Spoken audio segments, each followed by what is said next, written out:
Hello guys and welcome to an episode of Commander Training. My name is Scoundrel and in this video we'll be covering the differences between GDI and NOD, talking a little bit about their history but also their playstyles. Now this video is brought to you by EA Game Changers and they do sponsor this video, so thank you very much to EA. And without further ado, let's get on. So, GDI and NOD. For those of you that might not have played Command & Conquer games, you might not understand what these two factions represent. GDI stands for the Global Defense Initiative.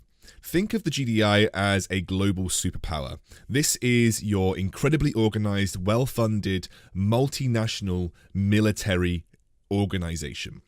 They have the latest technology, they have the most well-trained troops, and on for a pound-for-pound basis, almost no one can match them in terms of firepower.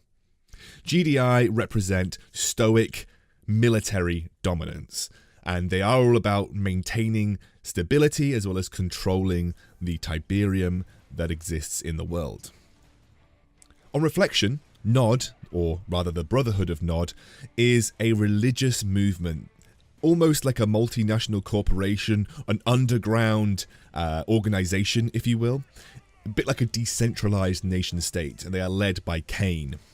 Cain is their leader, and they are almost like a cultic army that worships, or rather sort of follows Tiberium, and as such they use it as a chemical weapon.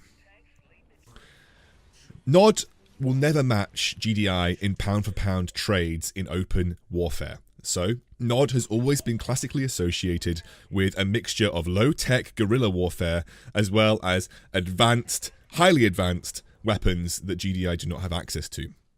It is two ends of the spectrum, but NOD has always been more closely associated with those hit-and-run style engagements where you look to deal damage, then get out, deal damage and get out. Whereas GDI, often their tactics or their military doctrine has been kind of compared to being more cumbersome and lacking flexibility. And in Command & Conquer Rivals, you'll find the playstyles do fairly accurately represent what these two factions stand for.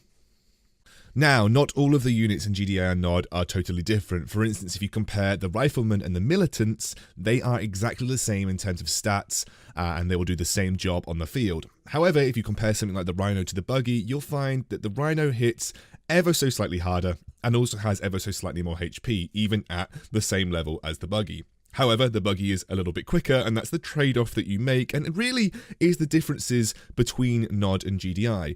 NOD are faster paced, often better at rushing, often better at getting lots of low-cost units onto the field, and looking to just counter very quickly. GDI, a lot of it is about building big defensive structures, having your beefy units on the field, a lot of high-tech units as well that are hard to take down, and look to control the field in that manner.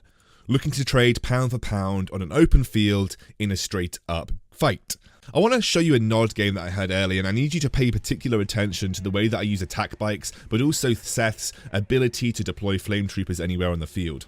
NOD is all about speed and reaction and trying to find counters on the map where you can.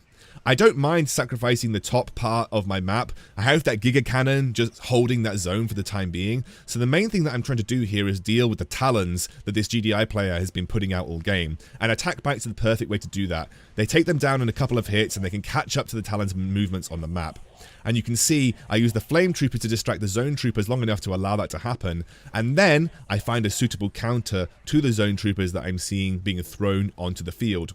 That suitable counter happens to be the flame tanks. Now, Talons are good because they can't get hit by flame tanks, but because I still have these attack bikes ready to go, I can chase these Talons down. And you can see even with the ion cannon, I'm able to kite very quickly out of it, and as soon as I get those attack bikes back onto the fold, there's no way this guy can make the Talon work in his favor. He's trying to kite it around the field, trying to find an opening to get into the contest zones, but it's going to take a long time for him to take down these flame tanks. And in the meantime, I have complete zone control because I've immediately countered the GDI zone troopers, and at this point this guy is so far behind that he can't actually contest the final missile. There's no way these zone troopers are going to survive on the top side of the map, and it's just a very easy way for me to secure the victory.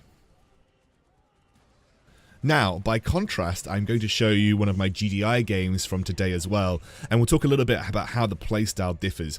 GDI is a lot more stationary about establishing zonal control and using your beefy units to trade up, and also making sure that you have counters on hand to be able to keep those units alive. In this game, I have complete control of the top zone, and I'm using Dr. Liang's special ability to make sure that my zone troopers are continuously zoning, get it, pun, the enemy away from my side platform. We are contesting the final missile right now, so it's very important that I maintain this control.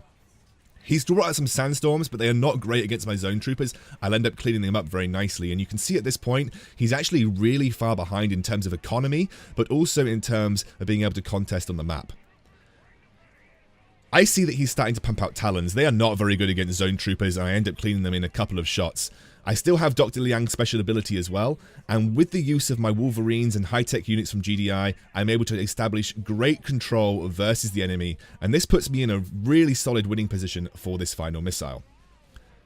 I also used the positional advantage that I had to make sure that I took out his harvesters, making his economy very strangled. He's only able to pump out these low value units, and they are so difficult to trade up against the things like zone troopers. Watch how I establish a forward point of control with my units to make sure that even if the enemy wants to contest, they have to path round those units to get to the zone. And in the end, I take the win. I hope you enjoyed this commander training talking about the differences between NOD and GDI, and hopefully I'll see you next time.